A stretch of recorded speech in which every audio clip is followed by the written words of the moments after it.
मंगलाचरण। नमो अरहन्ताणं नमो सिद्धाणं नमो आयर्याणं नमो वज्रायाणं नमो लोये सबसाहूढम्।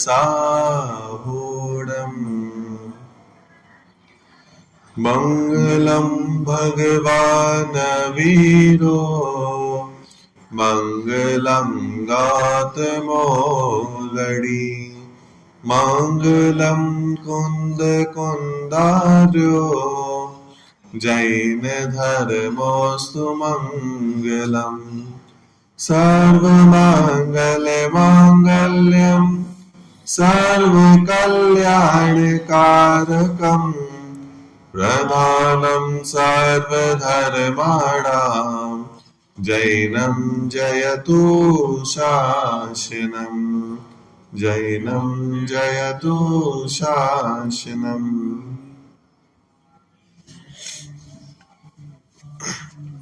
मोक्षमार्गस्य नेतारं भेतारं कर्मभूगताम् ज्ञातारं विश्वतत्त्वानां वन्दे तद्गुणलब्धये। चले, तत्व सूत्र के द्वितीय अध्याय में अपनी चर्चा चल रही है और 10वें नंबर का सूत्र जो था, द्वितीय अध्याय का 10वें नंबर का सूत्र, उस पर अपनी चर्चा हो चुकी थी ना। हाँ, 107 नंबर पेज पे 3 सूत्र एक साथ लिखे।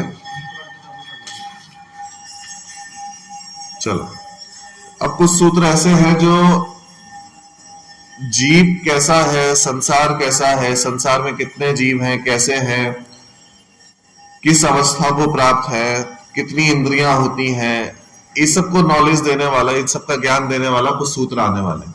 ठीक है, तो इनको अपन एक साथ ही लेंगे सारे सूत्र। चलो बढ़िया,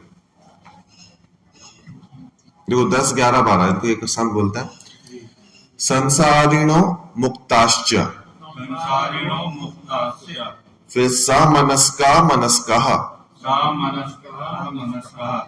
है ना। तो वो जो एस जैसा बना है उसको अवग्रह कहते हैं, उसका उच्चारण आ के रूप में होता है ना। समनस्का मनस्कः, संसारिणस्तसस्थावरः, संसारिणस्त्रसस्थावरः, है ना। तो देखो ये ना, संसारिणस त्रसस थावरः, त्रसस, ठीक है। चलो, तो अब पूरी चर्चा जीव की चल रही है, तो इन सभी सूत्रों में जीव कैसा है इसके संबंध में बताया जाएगा। ठीक है, कितने भेद प्रभेदों वाला है इसकी चर्चा आएगी। तो अपन जीव के भेद प्रभेद कर रहे हैं, कितने टाइप से अपन जीव के भेद प्रभेद कर सकते हैं, तोड़ तोड़ के कैसे समझ सकते हैं। तो सबसे पहला भेद तो उन्होंने बोला कि 2 भेद होते हैं, कौन से, संसारी और मुक्त। संसारी और मुक्त मतलब क्या, कि एक हो गए जो भी संसार में है और एक हो गए जो मुक्त है। कौन आ जाएगा मुक्त में,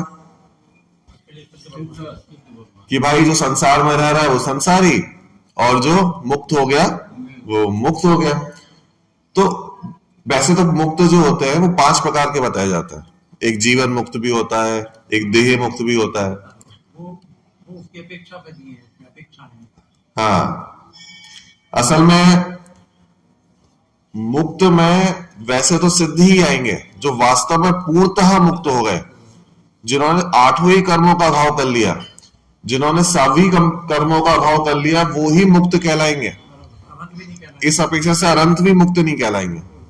लेकिन एक अपेक्षा से अपन अनंत और सिद्ध को मुक्त कह सकते हैं कि भाई उन्होंने 4 कर्मों का अभाव कर लिया है और निश्चित रूप से उनका 4 का अभाव होने ही वाला है। ठीक है, तो मोटी मोटी अपेक्षा अनंत सिद्ध को मुक्त कह सकते हैं। लेकिन अभी जो सैद्धांतिक चर्चा चल रही है, तो अभी अरहंत भगवान भी संसारी हैं। क्यों?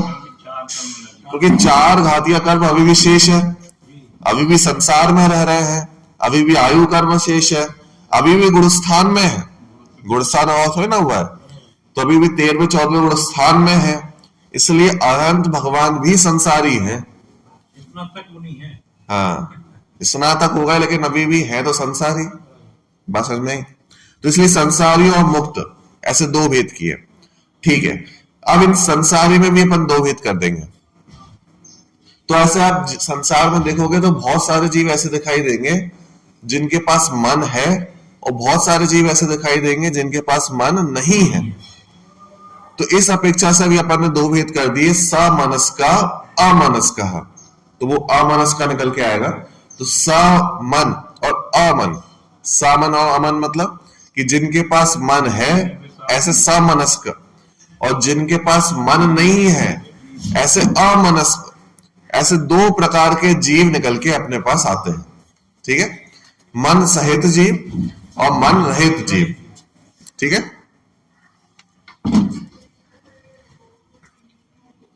और एक और टाइप से डिवाइड किया, त्रस और स्थावर।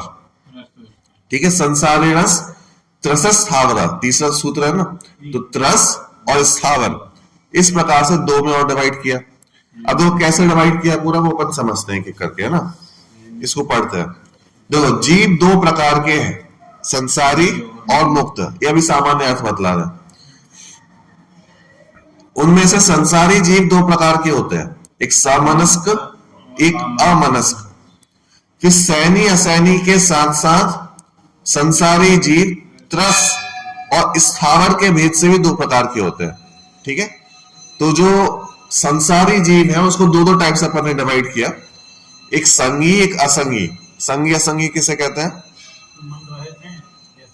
हाँ, जो मन सहित होते हैं उन्हें संगी कहते हैं, और जो मन रहित होते हैं उन्हें असंगी कहते हैं।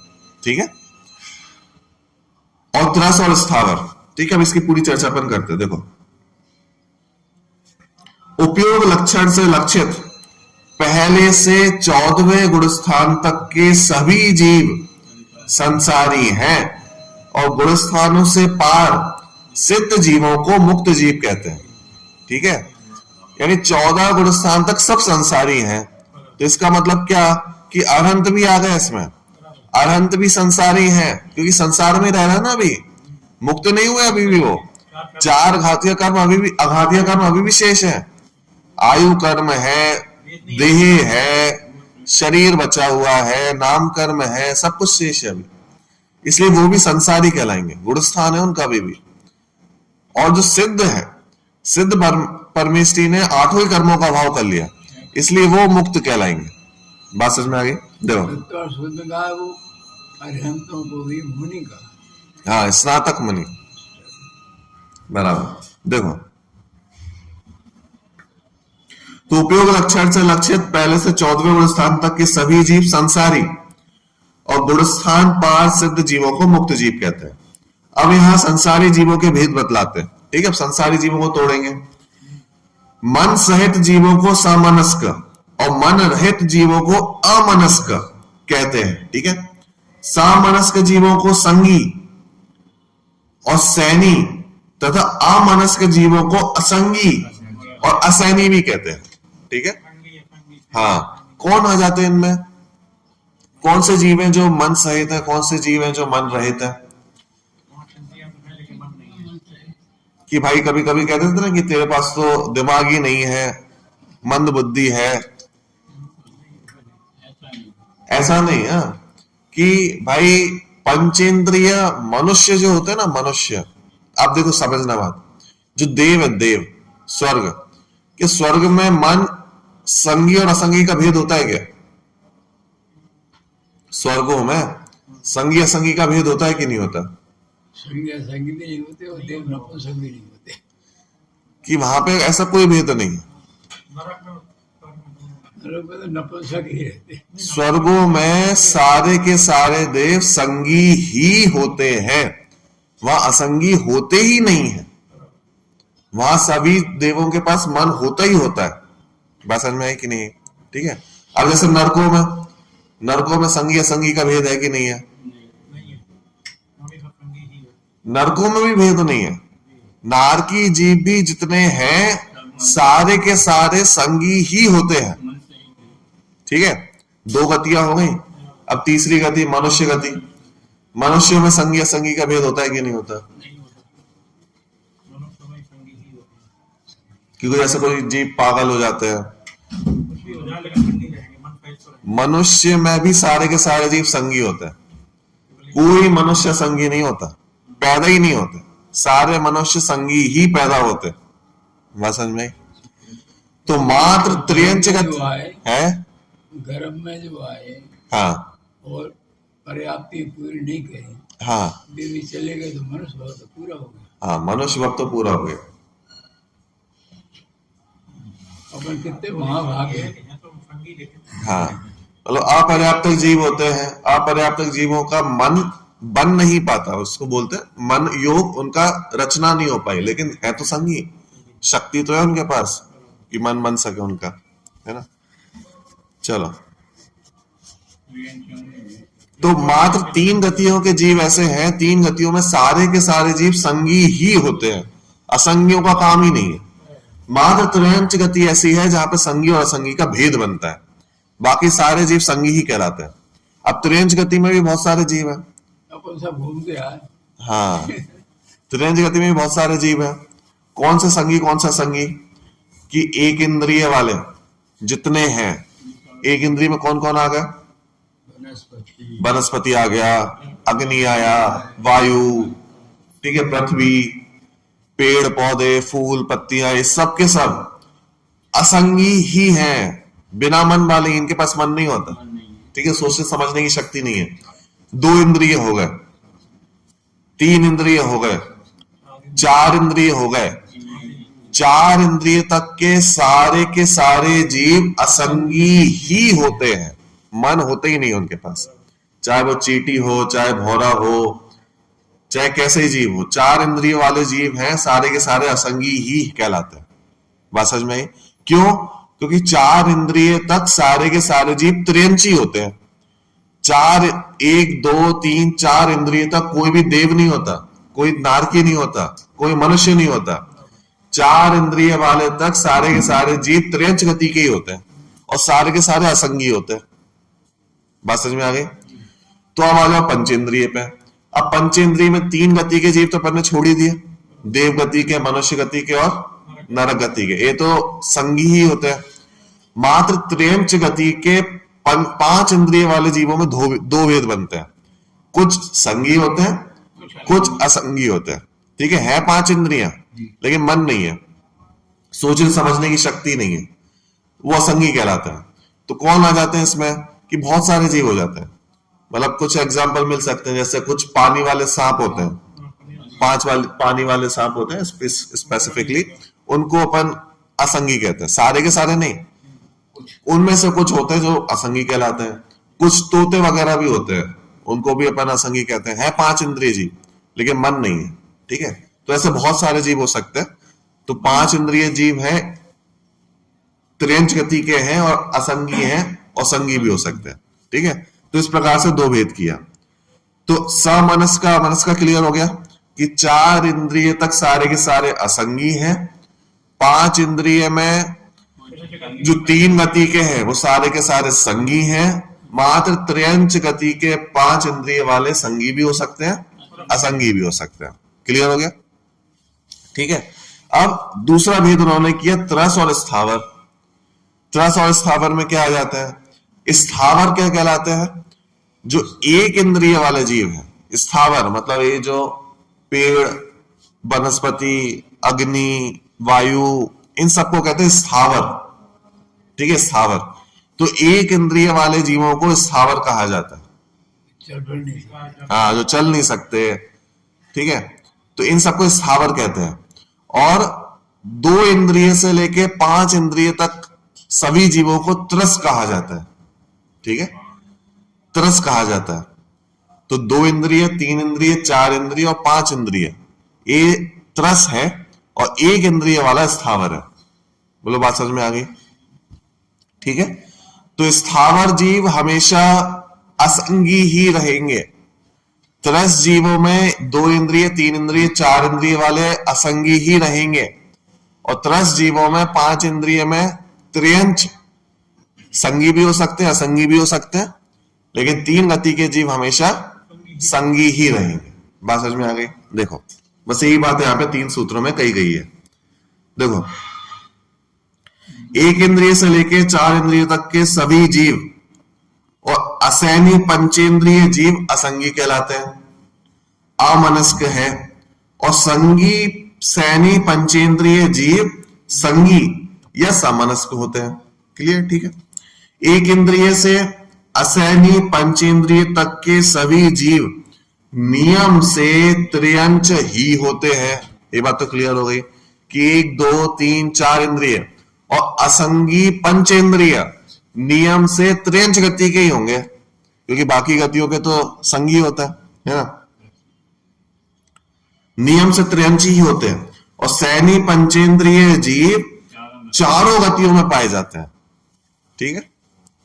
सैनी असैनी त्रस स्थावर ये सभी भेद संसारी जीवों के हैं। ये बतलाने के लिए ही दोनों के बीच में संसारीण पद डाला गया है। ठीक है। ये सारे भेद संसारियों के हम कह रहे हैं।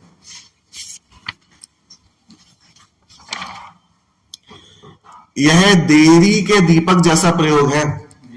जिस प्रकार दीपक देहरी पर रखा गया, दीपक कमरे में भी उजाला करता है और आंगन में भी। ये क्या होता है? सूत्र होता है ना, सूत्र। तो सूत्रों में कम से कम शब्द लिखने। ठीक है। अब संसारीण त्रस स्थावरा लिख दिया, तो ऊपर भी लिख सकते थे वो कि संसारीण सामनस्का मनस्का, ऐसा भी लिख सकते थे, क्योंकि ये भेद संसारियों के ऐसा बतलाने के लिए। उन्होंने ऐसा नहीं लिखा। उन्होंने ऊपर वाले सूत्र में कुछ भी नहीं लिखा, नीचे वाले सूत्र के स्टार्टिंग में लिख दिया संसारीण, कि ये भेद संसारियों के हैं। ऐसा क्यों करते हैं? ऐसा क्या होता है? सूत्र है, तो सूत्र में कम से कम शब्दों में सारी बात कहनी है। तो क्या होते हैं? 3 प्रकार के दीपक होते हैं। एक होता है आदि दीपक, एक होता है मध्य दीपक, एक होता है अंत दीपक। क्या मतलब है इसका? कि आदि दीपक, मध्य दीपक, अंत दीपक मतलब ऐसा कि भाई ये कमरा है, अब कमरे के स्टार्टिंग में आपने एक दीपक रख दिया, तो क्या होगा कि स्टार्टिंग में रखोगे तो भी पूरे कमरे को प्रकाशित करेगा। मध्य में रखोगे तो क्या होगा? वो आगे और पीछे दोनों तरफ प्रकाशित करेगा। और अंत में रख दोगे तो क्या होगा कि पीछे का पीछे पूरा कवर करेगा, यानी कमरा तो पूर्ण प्रकाशित हो रहा है। तो आचार्य ऐसे ही कम शब्दों में पूरी बात करने के लिए ऐसे प्रयोग करते हैं। जैसे कि रमोकार मंत्र है, तो रमोकार मंत्र में रमो अनंताड़म बोल दिया हमने, तो रमो सिद्धाड़म बोल दिया। जब हम इसका हिंदी में अर्थ करते हैं तो क्या बोलते हैं कि लोक के सभी अनंतों को नमस्कार हो। तो इतना तो लिखा ही नहीं है उसमें तो सिर्फ लिखा है रमो अनंताड़म, कि अनंतों को नमस्कार हो। लोक के सभी, ये सब कहां से आ गए? हाँ, तो ये जो पंचम पद जो होता है उसका, रमो लोए सब साहुणम, कि रमो लोए, लोए मतलब लोक के, रमो लोए सब, सब मतलब सभी, साहुणम, तो ये तो सब साधुओं के लिए लिखा गया था कि सब लोक के सभी साधुओं को नमस्कार हो। आपने सबके साथ कैसे लगा लिया कि अंत दीपक, अंत दीपक मतलब सिर्फ अंत में लगा देंगे किसी भी बात के, आप समझ सब में लेना। बात समझ में आई? अंत दीपक है, अंत में लगा दिए, सब में लेना, इसे अंत दीपक कहते हैं। ऐसे आदि दीपक होता है, स्टार्टिंग में कह देंगे, आप सब में लगा लेना। जैसे आगे एक सूत्र आएगा, उत्तम क्षमा मार्दव वार्जव सत्य शौच संयम, वो है ना 10 धर्मों को बतलाने वाला एक सूत्र है, उत्तम क्षमा मार्दव वार्जव। तो उसमें उत्तम शब्द जो है वो सिर्फ क्षमा के साथ लगाया है, आपने सबके साथ क्यों लगा लिया? उत्तम शब्द प्रशंसावाचक है। हाँ, तो उत्तम क्षमा मार्दव वार्जव ऐसा लिखा है, तो आप सीधे बोलते उत्तम क्षमा होती है, मार्दव वार्जव होता है, ऐसा नहीं लिखा। तो हम बोलते क्या है? उत्तम क्षमा, उत्तम मार्दव, उत्तम मार्जव, ऐसा बोलते। क्यों? क्योंकि वो आदि दीपक है। आदि दीपक मतलब क्या कि स्टार्टिंग में लगा दिया, सबके साथ समझ लेना। ठीक है। और ऐसे एक मध्य दीपक होता है। मध्य दीपक मतलब पूरी बात कह देंगे, फिर बीच में उस बात को बोल देंगे और फिर लास्ट में पूरी बात हो जाएगी। इसका मतलब क्या है? आप ऊपर भी समझ लेना, नीचे भी समझ लेना। बात समझ में आ गई? तो उसे कहते हैं मध्य दीपक। तो यहाँ पे जो संसारी रस लिखा है ना, वो मध्य दीपक है, कि आप ऊपर में भी लगा लो, नीचे में भी लगा लो, ठीक है। इसलिए संसारी, देखो समनस का, फिर संसारी रस त्रसस्थावड़ा, तो ये संसारी जीव मुंह के भेद चल रहे हैं, कौन से, संगी असंगी और त्रसस्थावर, ठीक है। तो ये मध्य दीपक है, इसलिए वो एग्जाम्पल दिया देहरी के दीपक का। जैसे मतलब चौखट हो अपनी, तो चौखट पे दीपक रख दे, तो वो घर के अंदर भी करेगा प्रकाश, घर के बाहर भी प्रकाश करेगा। स्वयं भी प्रकाश है। हाँ, बात समझ में आई। तो देखो, जिस प्रकार देहरी पे रखा गया दीपक कमरे में भी उजाला करता है, आंगन में भी, उसी प्रकार ये संसारिण पद भी देहरी का दीपक है। यह सैनी असैनी पर भी लगता है और त्रस स्थावर पर भी लगता है। बात समझ में आ गई। इसे मध्य दीपक भी कहते हैं, जो भी बोला ना मध्य दीपक, तो ये मध्य दीपक कहलाता है, कि बीच में लगा देंगे, ऊपर नीचे सब में लग जाएगा अपने आप, है ना। यदि ऐसा नहीं करते तो क्रम अनुसार, संबंधी नियम के अनुसार यह भी समझा जा सकता था कि सैनी असैनी ये भेद तो संसारी जीवों के हैं और त्रस स्थावर भेद मुक्त जीवों के हैं। कि भाई नहीं लगाते तो ऐसा समझ में भी आ जाता, इसलिए दोनों में लगाना बहुत जरूरी था, बीच में लगाना बहुत जरूरी था, है ना। यह एक प्रश्न सहज ही उत्पन्न होता है कि हमारा हित तो स्वजीव को जानने में ही है, क्योंकि हमें उसमें अपनापन स्थापित करना है, उसका ध्यान करना है। हमें इन त्रस स्थावर संगी असंगी जीवों को जानने में क्यों उलझाते हो? कि भाई हमें तो सिंपल कहो ना कि हमें अपने आप को जानना है, उससे हमारा कल्याण हो जाएगा। आप इतना सब में क्यों उलझा रहे हो कि भाई ये संगी है, असंगी है, ये त्रस है, स्थावर है, हमें इतना सब जान के करना क्या है? ठीक है, देखो, अरे भाई हम तुम्हें उलझाते नहीं है, हम तो इस संसार में फंसे जीवों को सुलझाने का मार्ग सुझाते हैं। संसारी जीवों के इन प्रकारों को समझाने का एक प्रयोजन तो यह है कि ये भी जीव हैं, इन्हें भी हम तुम जैसी सुख दुख की अनुभूति होती है, सुख दुख का अनुभव होता है। हमें इनसे जीवों जैसा ही व्यवहार करना चाहिए, हमारे हृदय में इनके प्रति करुणा भाव रहे, इसमें इनके जीवत्व का ज्ञान करना आवश्यक है, इन्हें जीव मानना आवश्यक है। क्योंकि कहते हैं कि भाई संसारी जीव जो, ये जिनवाणी जो होती है, ये जिनवाणी सभी जीवों का कल्याण करने वाली होती है। तो सभी जीवों का कल्याण कैसे करेगी भाई साहब? कि भाई हमने पढ़ा तो ये सब हमारा कल्याण करा ना, वो छोटे छोटे जीवों का कल्याण कैसे किया इस जिनवाणी ने? छोटे जीवों को जीव मानकर, हाँ, कि भाई उन जीवों को हमने जीव माना तो उनकी रक्षा भी तो हम करेंगे, तो वो रक्षा भी तो हमारी हुई। हाँ, संगी जीवों को समझाया कि ये जीव है। हाँ, कि संगी जीवों को समझा रहे हैं कि भाई असंगियों की भी रक्षा करनी, क्योंकि वो भी जीव है। बात समझ में आएगी नहीं? इसलिए सभी जीवों का कल्याण इसको समझने से होता है, इसलिए सारे जीवों के भेद प्रभेद बतला रहे। देखो, दूसरे हम भी भूतकाल में इन अवस्थाओं में रहे आए हैं, यदि अभी नहीं संभले तो भविष्य में भी अनंत काल तक इन पर्यायों में बिताना होगा, भटकना होगा। इन सारी पर्यायों में हम पूर्ण करके आ चुके हैं। अभी जो भेद बतलाए थे ना लास्ट क्लास में, संसारिणो मुक्ताश्च, इस सूत्र में अपन ने पंच परावर्तन की चर्चा करी थी। तो पंच परावर्तन में अपन ने देखा था कि कैसे एक एक गतियों में अनंत अनंत बार जा चुके हैं अपन, तब जाके एक परावर्तन पूरा होता है। और आप इसको लगाने बैठोगे ना, तो आप एक बार अगर इसका विचार करने बैठोगे तो आपको लगेगा कि ये असंभव है। पंच परावर्तन कंप्लीट करना एक असंभव चीज है, असंभव। क्यों? क्योंकि इतने से प्रदेश पे असंख्यात प्रदेश है, मतलब इतनी सी जगह पे असंख्यात प्रदेश है, असंख्यात। हाँ, असंख्यात प्रदेश का आप मतलब समझ रहे हो कि 1 सेंटीमीटर से दूसरे सेंटीमीटर पे आपको जाना है, उसके बीच में असंख्यात प्रदेश है। और असंख्यात मतलब कितने होते हैं? असंख्यात मतलब इतने हैं कि आप एक एक प्रदेश पे एक एक सेकंड पे अगर आप जा रहे हो तो आपको कितना टाइम लगेगा? 10 साल, 20 साल, 1000 साल, करोड़ साल, करोड़ सब तो गिनतियां हैं। उसके आगे क्या होता है? 10 करोड़, 100 करोड़, फिर नील, पद्म, वो सब आते हैं ना, संख्याओं में आते हैं। ऐसे करते करते करते चले जाओ। अब ये सब नील मील कितनी संख्याओं पर आ जाती है? 10। जैसे 100 है तो 100 में कितनी संख्या हुई? 3। 1000 4, 10,000 5, ऐसे जीरो बढ़ाते जाओ तो ये सब आप पहुंच लोगे, कितने संख्याओं तक पहुंच जाओगे? 7, 8, 9, 10। लेकिन असंख्यात आता है शायद 18 19 संख्याओं के बाद। जब इतनी संख्याओं को पूर्ण कर लोगे तब जाके असंख्यात आता है। और असंख्यात कहां पे है? 1 सेंटीमीटर से भी दूसरे सेंटीमीटर पे आप जा रहे हो, उसमें असंख्यात समय है, असंख्यात प्रदेश है। बात समझ में आ रही है कि नहीं? तो इसका मतलब आप कल्पना करना, बस एक कल्पना करने को बता रहा हूं।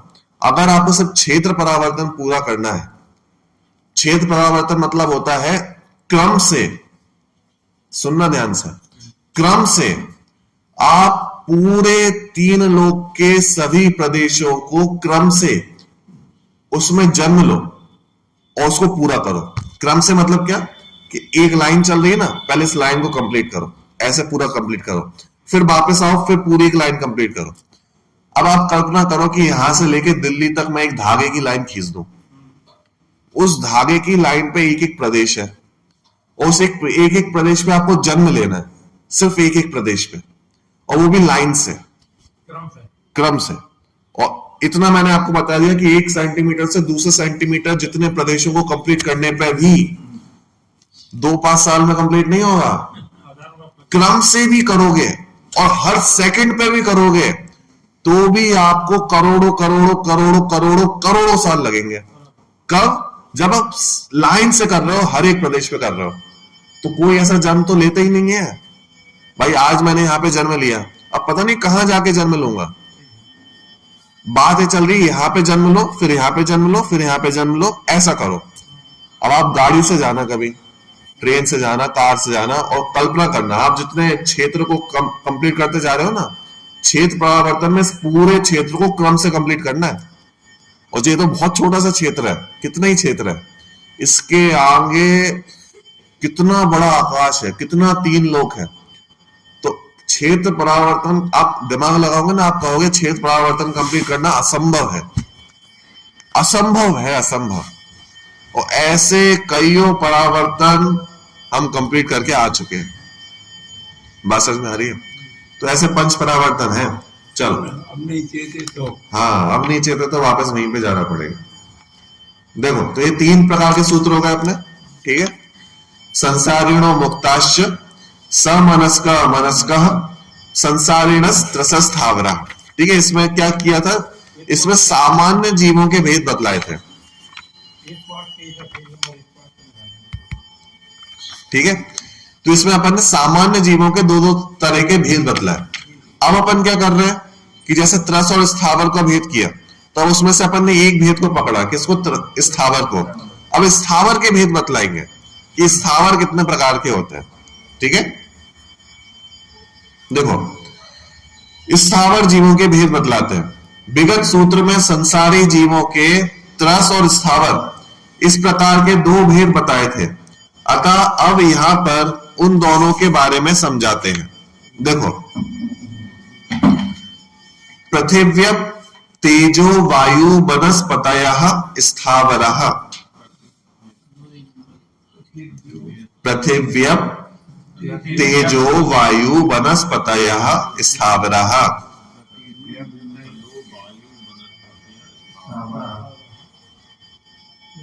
ठीक है, द्वि इंद्रियादयस्त्रसः, द्वि इंद्रियादयस्त्रसः,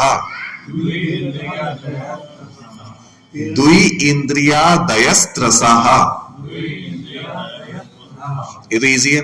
द्वि इंद्रियादयस्त्रसः, ऊपर वाला भी इजी है, देखो ध्यान से सुनना। पृथिव्या, अब वो आधा पा है ना, देखो ते लिखा ना, ते, उसके पहले पा है आधा, है ना, तो पा तक अपन को एक साथ बोलना है, पृथिव्य। ठीक है, पृथिव्य। अब उसके आगे तेजो वायु वनस्पतयः स्थावरः, अब पूरा एक साथ बोलना है, पृथिव्यप तेजो वायु वनस्पतयः स्थावरः। ठीक है, द्वि इंद्रियादयस्त्रसः। ठीक है, बहुत इजी है। क्या लिख रहे हैं, देखो पृथिव्यप लिखा है ना, तो इस संधि की गई है। अब संधि तोड़ेंगे तो दो चीजें निकल के आएंगे, एक तो पृथ्वी और एक अप। हाँ, पृथ्वी अप। अप क्या होता है, आप किसे बोलते हैं, किसका पर्यायवाची नाम है? देखो 5 चीजें निकलेंगी इसमें से, पृथ्वी, वायु नहीं है, पृथ्वी, विया लिखा है ना, तो उसमें से पृथ्वी निकल के आएगा, फिर दूसरा निकल के आएगा अप, फिर तीसरा निकल के आएगा तेजो, तेज, हाँ, फिर चौथा है वायु, और फिर पांचवा है वनस्पति। हाँ, देखो क्या निकला उसमें से, पृथ्वी, अप, तेज, वायु, वनस्पति। तो अप मतलब क्या होता है, जल, जल का पर्यायवाची नाम है अब। ठीक है, तो पृथ्वी मतलब पृथ्वी का एक जीव, ये जो अपनी पूरी पृथ्वी है, ठीक है, पहाड़ हो गए, पृथ्वियां हो गई, चट्टाने हो गई, इन सब में भी जीव निवास करते हैं। ये सब जीवों का शरीर है पूरा एक अखंड। ठीक है, पर्वत हो जाते हैं, पर्वत पे जीव होता है पूरा, वो एक संपूर्ण जीव का एक शरीर है। तो पृथ्वी का एक जीव हो गया। ठीक है, फिर दूसरा है अप, जल का एक जीव हो गया। तो वो जो जल का एक जीव होता है, जैसे चलता फिरता जीव, तो ठीक है, जैसे रुका हुआ शरीर, सरोवर है, नदियों का पानी हो गया, नदियों का भी आ जाता है। ठीक है, तो ये सब पूरा जो पानी का एक जो पूरी बॉडी होती है, वो जल का एक जीव कहलाता है। ठीक है, उसमें जल का एक जीव है। जल का एक जीव मतलब ये जो पूरा उसकी जो बॉडी है, उसमें जल का एक जीव रहता है। ठीक है, फिर तेज, तेज मतलब अग्नि। तो ये समझो कि जैसे अपन ने एक बार माचिस जलाई, तो वो उतनी आयु है उसकी, अग्नि का एक जीव है वो, तो अपन ने ली और बुझा दी, तो वो एक इंद्रिय जीव का जन्म होके मरण हो गया। बात समझ में आ रही है? अपन ने एक बार चौका चलाने के लिए अपन ने लाइटर से जलाया, तो वो जितनी देर तक जल रही है ना कंटिन्यूअसली, ये समझो कि वो एक जीव की लाइफ है। वो हमने बुझाया तो वो जन्म हुआ और मरण हो गया उस जीव का। इसलिए जब पंचम गुण स्थान में आते हैं ना, तो पंचम गुण स्थान में जब प्रतिमाएं ली जाती हैं, तो प्रतिमाओं में आरंभ त्याग वगैरह भी बहुत सोच समझ के किया जाता है कि हम घर गृहस्थी के कार्य कर रहे हैं, चूल्हे चौके का काम करेंगे, हिंसा तो होगी, लेकिन जितनी कम हो सके तो उसमें अग्नि जलाने का भी मापदंड कि भाई हम जो है व्यर्थ में नहीं जलाएंगे। एक बार में अगर सारे कार्य हो रहे हैं तो एक बार में सारे कार्य कर लेंगे, कि एक बार में अग्नि जली है तो जितनी चीजें कर सके हम उतनी कर लेंगे, बार बार उसको बंद चालू नहीं करेंगे, क्योंकि जन्म होके मरण भी तो हो रहा है उसका। आपने 2 बार उसको किया तो 2 बार जन्म हुआ मरण हुआ, जन्म हुआ मरण हुआ, तो एक बार में। जीवकर्ण ने बताया हाँ, पृथ्वी का क्यों बने, तो दूसरों को दबाने का भाव रहता था, बराबर ऐसे महावीर कर्म बंद हो। बराबर। अग्नि का क्यों बने, दूसरों को देख देख के तुम जलते, ऐसे महावीर को बंद हो। ठीक है, तो अग्नि का बने। तो ये सब कारण है, मतलब किन किन गतियों में क्यों क्यों जा रहा है। तो अभी क्या है कि अग्नि, तो अग्नि की बात बता रहा हूं मैं कि ये जो अग्नि होती है, अगर जल के बंद हो रही है तो इनका जन्म मरण वहीं पे हो रहा है, इसलिए इनका भी सोच समझ के प्रयोग करना चाहिए ना। हाँ बराबर, क्योंकि उसमें भी अग्नि का एक जीव होगा ना, उसमें भी हीट होती है वहां पे, जो मतलब जो इलेक्ट्रिसिटी गई तो उसमें भी हीट का प्रयोग होता है, हीट होगी तो उसमें भी अग्नि का एक जीव होगा। अब उसमें आ रही है जा रही है, तो वो एक इंद्रिय जीवों का घात हो रहा है वहां पे भी। ठीक है, चलो फिर तेज हो गया, फिर वायु। तो वायु जो बहती है, पूरा जो वायु है, हवा है, इसमें भी एक इंद्रिय जीव होते हैं।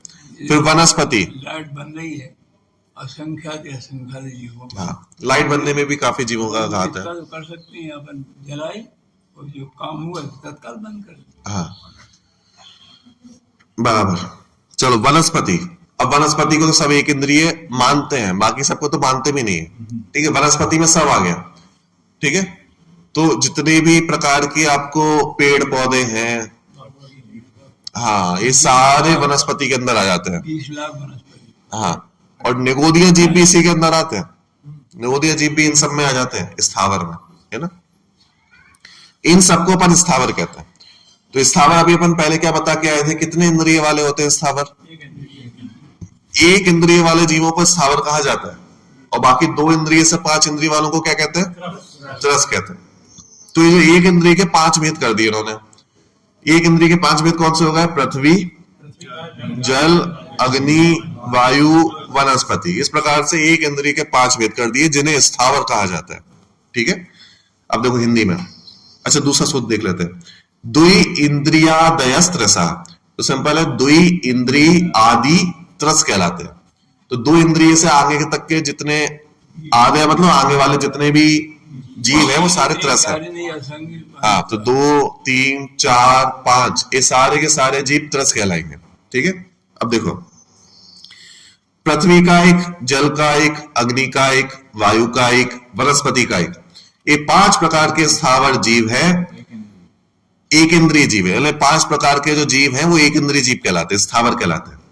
एक इंद्रिय जीवों को ही स्थावर जीव कहा जाता है, यहाँ पर पहले दिख चुके हैं। अब 2 इंद्रिय आदि जीव त्रस जीव है। ठीक है, 2 इंद्रिय आदि, आदय लिखा ना, आदय, तो आदय मतलब आदि, 2 इंद्रिय आदि जीव त्रस है। तो 2 इंद्रिय आदि मतलब कौन से? 2, 3, 4, 5 ये सारे इंद्रिय वाले त्रस कहलाते हैं। ठीक है, अब इनके 4 भेद किए जाते हैं। देखो, ये पृथ्वी आदि 5 स्थावर जीवों के आगम में 4 प्रकार बतलाए गए हैं, जो इस प्रकार है। एक देखो, अलग अलग जगहों पे अलग अलग शब्दों का प्रयोग किया जाएगा। जैसे पृथ्वी, पृथ्वी काय, पृथ्वी कायिक और पृथ्वी जीव, 4 भेद किए। पहाड़ में है तब तक पृथ्वी का है, हाँ, पहाड़ से निकल गया तो कायक हो गया। अब देखो कैसे भेद करते हैं इनके।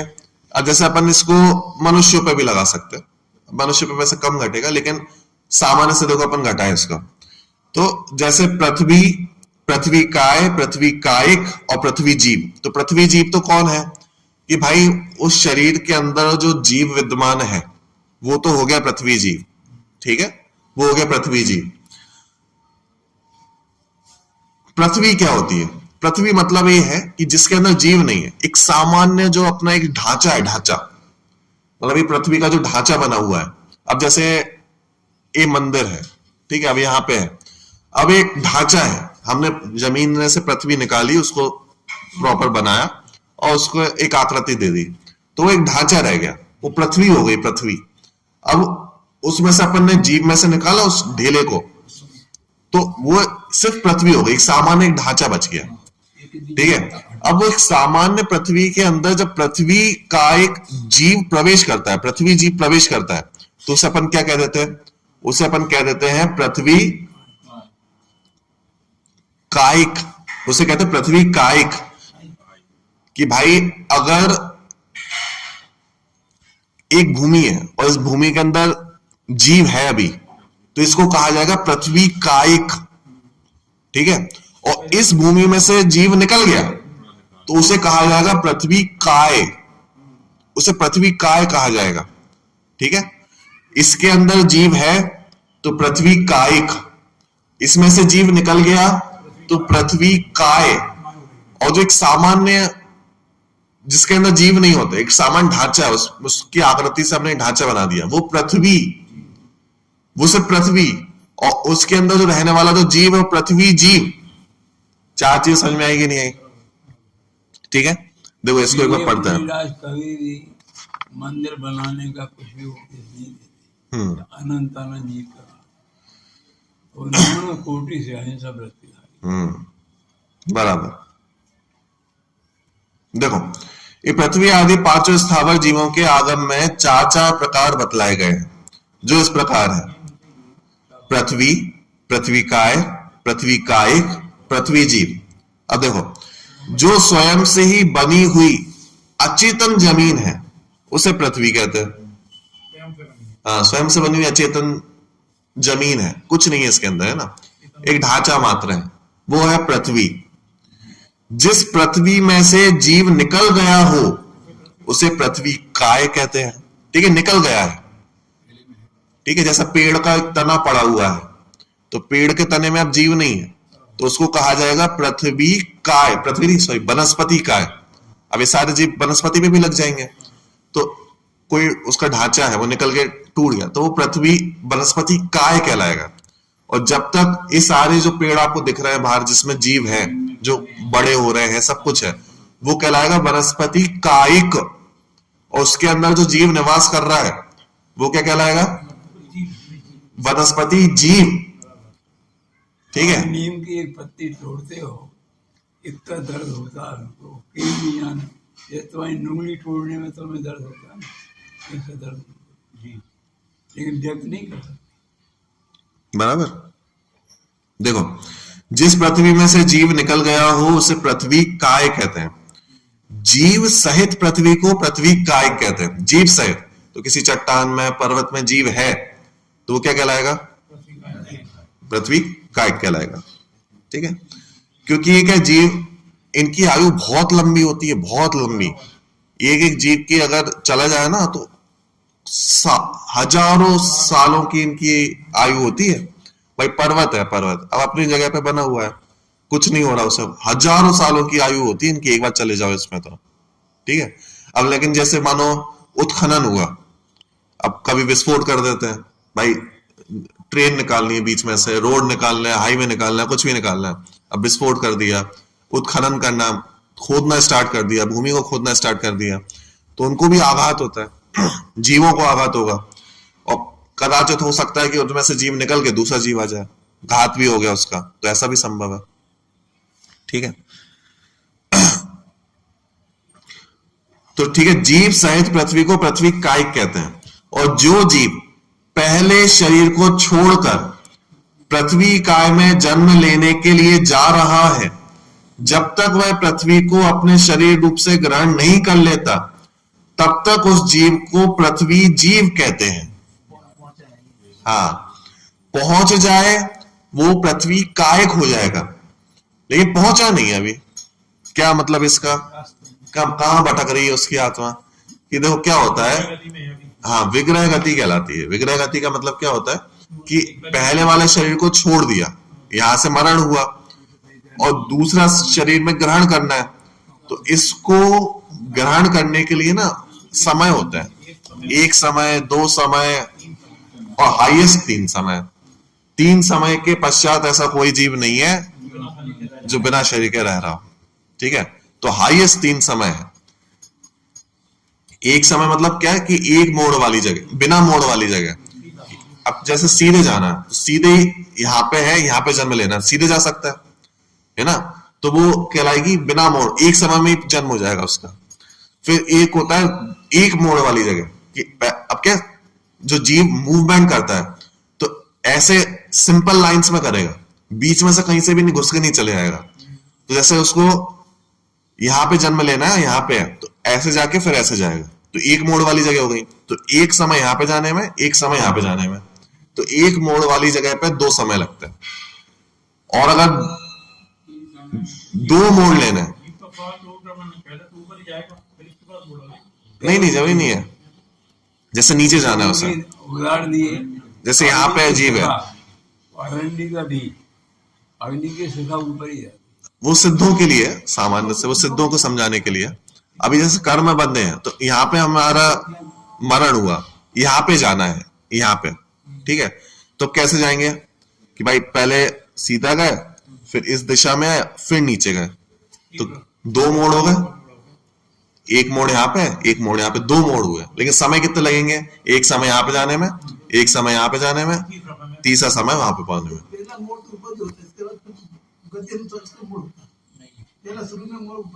कैसे होगा? 4 मोड़ हो जाएंगे फिर तो। कैसे होंगे आप बताओ ना भाई, यहाँ पे जाना है, यहाँ पे जाना है, तो पहला आपने ऊपर करा दिया, कितना ऊपर कराओगे? वो सिर्फ सिद्धों के लिए है कि अपना जीव का स्वभाव ऊर्ध्वगमन वाला है, ये बात सत्य है। लेकिन स्वभाव है ना, अभी तो कर्म बंधे हुए हैं। जब कर्मों से भिन्न हो जाओगे तब स्वभाव प्रकट हो जाएगा, तब आप ऊर्ध्वगमन करोगे। अभी कर्म बंधे हुए हैं। हाँ, क्योंकि अब ये बात बिल्कुल सही है कि अपना स्वभाव है, और लिखा हुआ है कि अपना ऊर्ध्वगमन वाला स्वभाव है, आप ऊर्ध्वगमन ही करोगे। लेकिन कब? जब कर्मों से मुक्त हो जाओगे। बिल्कुल भी नहीं, अगर आपको नीचे जाना है तो ऊपर बिल्कुल भी नहीं जाओगे, नीचे ही जाओगे। ऊपर जाके नहीं कितने सिद्धांत है, ऊपर जा ही क्यों रहे हो? और कितना ऊपर जाओगे? पूरा ऊपर छू के आओगे क्या? कहां तक जाओगे? ऊपर नहीं जाता। अगर आपको नीचे जाना है सीधे जाके मुड़ के फिर नीचे जाओगे। जी। ठीक है, चलो। नहीं, ये बात क्यों कह रहे थे? हाँ, ये पृथ्वी जीव को समझाने के लिए। तो क्या होता है, जब तक वो विग्रह गति में रहता है, एक समय, दो समय, तीन समय, वो विग्रह गति कहलाती है कि पिछला वाला शरीर छोड़ दिया, आगे वाला ग्रहण नहीं किया, तो उतने समय तक जब तक वो जीव है तब तक वो क्या कहलाएगा? तब तक वो पृथ्वी जीव कहलाएगा। और जैसे ही उसने पृथ्वी में प्रवेश कर लिया वो पृथ्वी कायिक कहलाएगा, और जैसे ही वो उसमें से निकल गया वो पृथ्वी काय कहलाएगा, और फिर वो कुछ समय बाद वो एक सामान्य ढेला बन गया, वो पृथ्वी कहलाएगी। बात ठीक है? तो ये चार भेद बन जाता है। ठीक है, यहां जिस प्रकार चार भेदों को पृथ्वी पर घटित किया गया है उसी प्रकार वनस्पति पर भी घटित कर सकते हैं, सब पे घटित कर सकते हैं। ठीक है, पांचों पे घटित हो जाएगा। जैसे कि जो निर्जीव वनस्पति है वो वनस्पति कहलाएगी, जैसे लकड़ी और लकड़ी से बनी हुई वस्तु, मतलब ढेल आकृति। अब जैसे मानो यहाँ पे लकड़ी का काम करवा दिया तो वो एक ऐसी चीज हो गई उसमें जीव प्रवेश नहीं करेगा, वो जीव प्रवेश नहीं करने वाला उसमें। हाँ, अब देखो कुछ टाइम के लिए वो निकल गया, टूट गया, तो हम उसको वनस्पति काय कहेंगे। लेकिन अब उसको आपने निकाल के उसकी कटिंग कर ली, कुछ बना दिया आपने उसको, अब वो एक ऐसी चीज हो गई उसमें जीव प्रवेश नहीं करने वाला, वो ढेला हो गया। हाँ, हो गया वो अब शरीर का भी अपन ने उसको ढेला हो गया वो एक, तो उसको वनस्पति कहा जाएगा। ठीक है, तो अपन जो सामान्य वनस्पति बोलते हैं ना, सामान्य वनस्पति का मतलब हो गया, मतलब सामान्य रूप से जो वनस्पति बोलते हैं, तो एक जो ढेला है बिल्कुल ही, मतलब जो अपने घर में ऐसे टेबल है वो वनस्पति है। समझ में आ रहा है? लकड़ी की टेबल हो गया, जीव निकल गया। नहीं, वनस्पति काय तो सही है, वनस्पति काय मतलब वो जीव निकल गया, लेकिन जीव निकलने के बाद भी उससे हमने दूसरी वस्तुएं बना दी, एकदम ही ढेला हो गया, एकदम ही ढेला, तो वो वनस्पति कहलाएगा। देखो देखो पढ़ते अपन, हाँ देखो पढ़ते क्लियर हो जाएगा। जो निर्जीव वनस्पति है वह वनस्पति कहलाती है। ठीक है, जैसे लकड़ी और लकड़ी से बनी हुई वस्तुएं। ठीक है, जिस वनस्पति में से अभी अभी आज ही जीव निकला है वो वनस्पति काय है। जैसा मैंने पृथ्वी काय लगाया था वैसे वनस्पति का। हाँ, तो ये वनस्पति और वनस्पति काय में अंतर क्या होगा कि अब तुरंत ही निकला, अपने सामने पेड़ गिरा है, तो थोड़े टाइम तक के लिए अपन को पता है कि चलो इसमें से जीव निकल चुका है, अभी पेड़ था, अब निकल चुका है, तो इसको अपन ने वनस्पति काय कह दिया। लेकिन बहुत समय हो गया, पड़ा हुआ है वो ऐसे ही, सूख चुका है, उससे हमने दूसरी चीज भी बना लिया, फिर नई भी बनाई, तो अपन को पता है कुछ नहीं है, तो अपन इसको सामान्य वनस्पति कहेंगे। इसमें दोबारा जीव उगने की कुछ क्षमता नहीं, कुछ नहीं बचा, ये ढीला हो चुका है। समझ में आ गया? जैसे पृथ्वी पर लगाया था ना, तो अब जैसे पृथ्वी में अपन ने लेके कुछ मटका बना दिया, कुछ भी बना दिया, वो सब क्या है? वो सब पृथ्वी है, पृथ्वी काय नहीं कहलाएगा। ये बहुत समय हो गया ढेले को निकले हुए, वो या ढेला है जिसमें जीव प्रवेश नहीं करेगा। ये अपन ने बना दिया, मंदिर बना दिया, घर बना दिया, कुछ आकृति बना दी, ये पृथ्वी है, पृथ्वी काय नहीं है, तो ये ढेला हो चुका है, इसमें जीव प्रवेश नहीं करेगा। बात समझ में आ रही है? जो जमीन से जुड़ी हुई पृथ्वी उसमें तो जीव प्रवेश कर सकता है, इसमें नहीं करेगा। हाँ, ठीक है। देखो, तो जो निर्जीव वनस्पति है वो वनस्पति, जैसे लकड़ी से बनी हुई वस्तु है, और जिस वनस्पति में से अभी अभी आज ही जीव निकला है वो वनस्पति काय। ठीक है, और जिस वनस्पति में अभी भी जीव विद्यमान है उसे वनस्पति कायिक कहते हैं। और उक्त तीनों प्रकारों को सामान्य रीति से वनस्पति भी कह देते हैं। ठीक है, जो जीव पहले शरीर को छोड़कर वनस्पति काय में जन्म लेने जा रहा है, जब तक वह वनस्पति को अपने शरीर के रूप में ग्रहण नहीं कर लेता तब तक वह जीव वनस्पति जीव कहलाता है। बात समझ में आ गई? तो ये वनस्पति जीव कहां का है? वो विग्रह गति वाला, पिछले शरीर को छोड़ दिया, जैसा मनुष्य था या देव था, देव, तो देव के शरीर को छोड़ दिया उसने, अब बनना है उसे पौधा, फूल बनना है, तो क्या होगा? ऊपर के शरीर को छोड़ दिया, तो मानो 2 समय लगे उसको नीचे आने में, तो 2 समय तक वो क्या कहलाएगा? वनस्पति जीव। और जैसे ही उसने प्रवेश कर लिया उस फूल में, वो क्या कहलाने लगेगा? देवगति जीव कहलाएगा। फूल में होगा जब वनस्पति होएगा। नहीं नहीं, देवगति तो छोड़ दी उसने, देवगति तो छोड़ दी। अब अगले ही समय से उसे कौन सी गति का उदय आ रहा है? समझना, जिस गति में उसे जाना है उस गति का नाम आएगा। तो देव था, देव मरा, तो देव मरते टाइम पे उसकी गति खत्म। अब वो अगले समय से त्रियंच गति का उदय आ गया उसको। तो अब उसने फूल में पैदा नहीं हुआ है वो, हाँ, विग्रह गति में, तो वो क्या कहलाएगा? वनस्पति जीव। बात समझ में आ गई? वनस्पति में जा रहा है, वनस्पति जीव। अब जैसे ही वो वनस्पति में प्रवेश कर गया, फूल में प्रवेश कर गया, वो क्या कहलाएगा? वनस्पति कायिक। अब उसकी फिर से मरण हो गया, उसमें से निकल गया, वो क्या? फूल क्या कहलाएगा? अब वो जीव नहीं वनस्पति का है, वो फूल वनस्पति का है। ठीक है, और वो बहुत पुराना हो गया, उसमें से अपन ने कुछ बना लिया, बहुत पुराना हो गया, सड़ गया, वो क्या कहलाएगा? वनस्पति। समझ में आ गई? 4 जीव समझ में आ गए? एक पेड़ को काटा, एक बेल काटी उसमें से, तो वनस्पति काय हुआ, उसको फिर से लगा दिया तो उसमें दूसरा जीव आ जाएगा। सही तो नहीं, वो तो अलग हो गया ना पेड़ से। कायक में भी योग्यता है पैदा होने की। हाँ, मतलब उसमें शक्ति है अगर, तो नया जीव आ जाएगा ना। हाँ, तो वो वनस्पति कायिक काटा, कायिक है, लगाने, मतलब जब तक उसमें योग्यता है, नए जीवों के प्रवेश करने की योग्यता है, तब तक वो कायिक है। और योग्यता ही खत्म हो जाए कि भाई एक इतना ही सूख गया है बेचारा, कि अब उसमें कितना ही लगा लो कुछ नहीं आने वाला, काय हो गया, वो वनस्पति हो गई। वनस्पति काय हो गया। काय तो तब तक है जब तक उसमें योग्यता है, टूटने के बाद। वो नया पेड़ लगाते हैं, हाँ, तो उतनी देर तक, काय तब वो सूख नहीं है, वनस्पति है वो, काय कहलाता होगा। बात समझ में आ गई? ठीक है, उतनी देर वो काय, मतलब जिसमें अब बिल्कुल भी योग्यता नहीं बची कुछ नया होने की, वो वनस्पति, कुछ भी योग्यता नहीं इसमें। अब जैसे ढेला है, ढेला, इसमें कुछ नहीं आने वाला।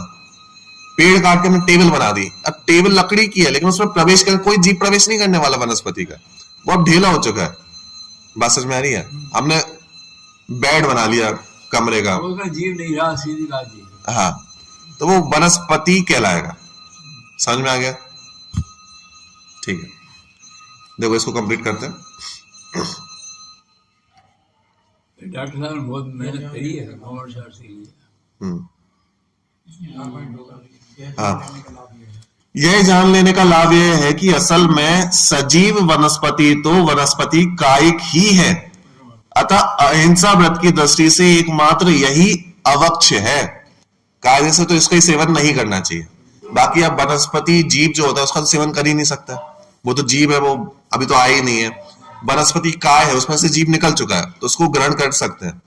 लेकिन और वनस्पति हो गई सामान्य से, उसको भी ग्रहण कर सकते हैं, क्योंकि उसमें भी अब शक्ति नहीं बची है। ठीक है, अतः अहिंसा व्रत की दृष्टि से एकमात्र यही अवक्ष है, मतलब इसको ही नहीं खाना चाहिए जिसमें जीव है ऐसे। इसी प्रकार अप मतलब जल, तेज, वायु के बारे में भी समझ लेना चाहिए। इनके भी 4 भेद बतलाना चाहिए। ठीक है, 2 इंद्रिय, 3 इंद्रिय, 4 इंद्रिय और चारों गतियों के पंचेंद्रिय जीव, ये सभी त्रस जीव कहलाता है। ठीक है, ध्यान रहे 2 इंद्रिय से अरहंत भगवान तक, 13वें 14वें गुणस्थान तक, जब तक कि वे सिद्ध नहीं हो जाते तब तक सभी संसारी जीव त्रस जीव ही कहलाते हैं। अरंत भी त्रस ही है। हाँ, जब हम ये कहते हैं कि अरंत भी संसारी, तो इसका आगे की चर्चा।